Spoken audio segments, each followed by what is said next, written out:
Sumakit yung eardrums ko. Kung gusto mo naman ng talagang affordable, pero big bike, expressway legal, 5K Odo, 165K na lang. 360 na lang. Grabe sa presyo, no? Meron tayong rare unit. Isang taon lang nilabas to ng Kawasaki. 2023 Kawasaki ZX-10R. 550K lang. Ang brand nito is 650. So imagine, laki na discount mo. So ayun mga katingin, dahil July na, magmi-mid-year sale na tayo ng ating mga big bikes. So meron tayo dito na kumpleto na mga Honda e-clutch. So unahin natin dito ang CBR 650R, 2025 siya. 153 lang ang tinakbo niyan. Tapos 540K lang yan. Maganda rito syempre TFT display, e-clutch, hindi mo na kailangan mag-clutch, parang semi-automatic siya. Galing sa first owner yan. So halos lahat ng big bikes natin ay galing sa first owner.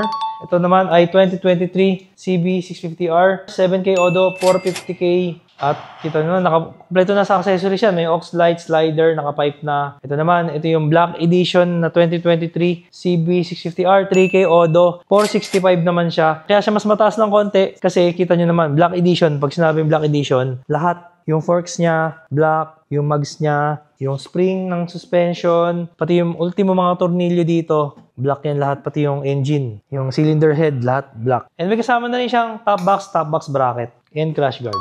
Dito meron pa tayong apat na CB. Ito yung 2024 CB650R e-clutch, 2K Odo lang, 520K lang yan. Meron naman tayo ditong 24 CB clutch ulit na pula, 2K Odo rin, 520K rin. Ulit rin sa mga accessories yan. At dito naman meron tayong blue na 23 CB650R, 1,000 Odo lang yan, 465K. At ang maganda dito, naka-X-Seal exhaust. Yan. Pag sinabing X-Seal exhaust, original yan from Spain. At syempre, sound check natin. X-Seal exhaust. Wow. Yan tunog. Inline 4.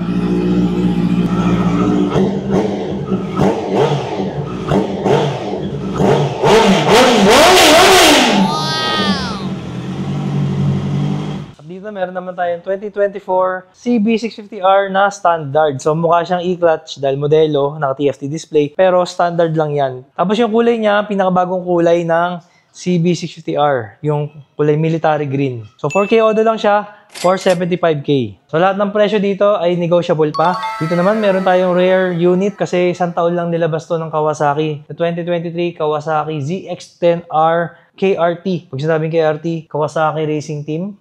Siyempre maganda rito, inline 4 1000cc, 203 horsepower. At ito, naka-Austin Racing titanium exhaust na yan. Tapos 7K Odo lang. Ang presyo nga pala nito, 830K. And siyempre, sound check natin kung gaano kaganda. Wow! Napakalakas!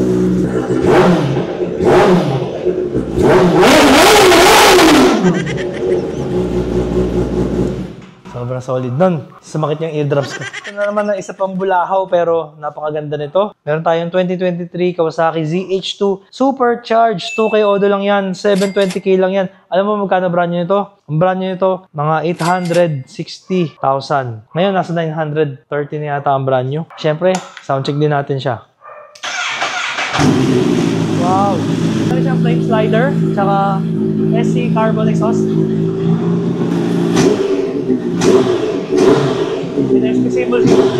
Simple pa.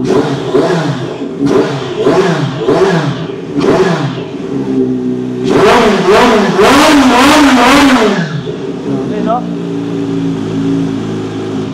Dito meron naman pala tayo dito isa pang inline 4, pero ito yung pinakamurang inline 4 natin dito. 320 lang. Ito yung 2024 CF Moto Boom 500 SR, 300 Odo lang. So almost brand new. Kayo na bahala mag-break in. Maganda rito. Sport bike siya na kita nyo naman. Oh, may animation pa yung ilaw niya. Tapos naka-TFT, naka-steering damper. And yung pipe niya, kakaiba. Parang Ducati, kita nyo. Naka-high mount dual exhaust. Ito naman, isa sa pinaka-best seller ng Kawasaki. Ito yung 2023 Kawasaki Z1000R. 3K Odo lang yan. 575 na lang. At kompleto na, meron na siyang steering damper na carbon, cellphone holder, frame slider, radiator guard, front axle. Naka-dual SC exhaust na rin at cut delete. Ito naman, 2024 CF Moto 450 CLC, 2K Odo lang at 255K na lang to. Kita nyo naman, almost brand new, fresh na fresh. May slider, radiator guard, tsaka may license plate na siya. Maganda rito, low seat height para sa mga kinulang sa height or gusto mo talaga ng mababa lang, relax lang.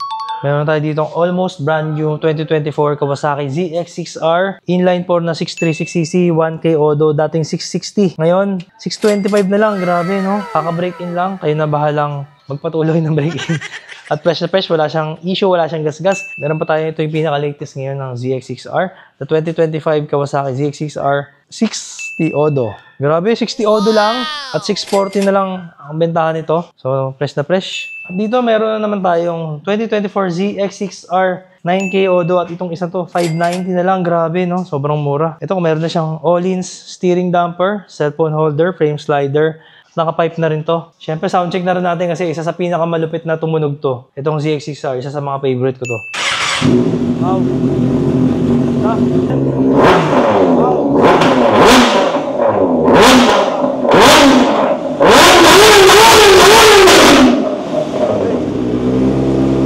Galit na galit. At dito naman, meron tayong tatlong bestseller din ng Kawasaki to Z900 2023 Standard Edition. 6K Odo lang. 430K na lang yan. Kompleto. May aux light, slider, may pipe. Inline 4 din siya na 950cc. Dito naman, meron tayong dalawang Z900 SE 2023 model. Pag sinabing SE, ito na yung naka-Brembo brakes tsaka all-in suspension. So, isang 3K Odo, 520 na lang. Marami na accessories yan. May mga gold runway na ilaw na yan. Slider, exhaust, plate number na rin. Siyempre, galing lahat to sa first owner. Siguradong legit ang Odo. Ito naman isa, 2K Odo, 500 na lang. Grabe, no? Grabe, sulit na sulit. So, ito isa naka-SC na titanium exhaust. Soundcheck natin to. Makita nyo naman. Ganda lang naka-gold runway. Dimmable at maliwanag at matibay.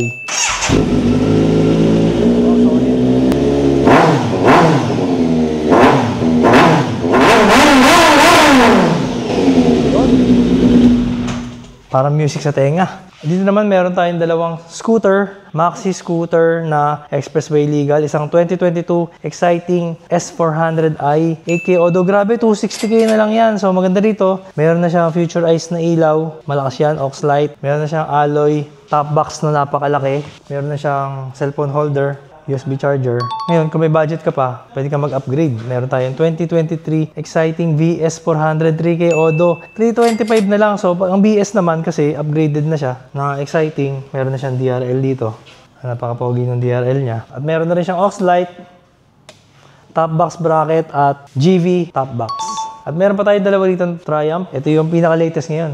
Ito yung 2025 Triumph Trident 660 version 2. 100 Odo lang to. At 500K na lang yan. Siyempre, negotiable pa. So, almost brand new kayo na bahala mag-break-in. Ang maganda rito, ito yung bagong colorway, pearl yellow. Tapos, ito na yung may sport mode, may cruise control, tsaka may quick shifter auto blip as standard. Kung gusto mo naman ng budget, pero gusto mo ng Trident, pero kulang yung budget mo, yan may mga accessories na, mga CNC parts, tapos headlight guard, naka-pipe na rin yan, radiator guard. Siyempre, soundcheck na rin natin kung gaano kaganda ang 3-cylinder ng Triumph Trident. Wow!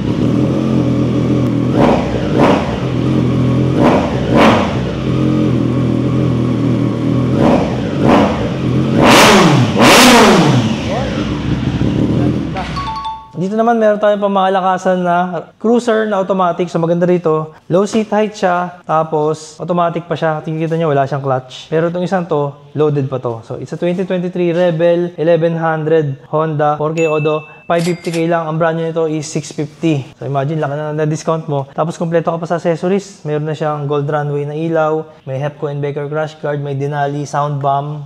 Meron Puig windscreen.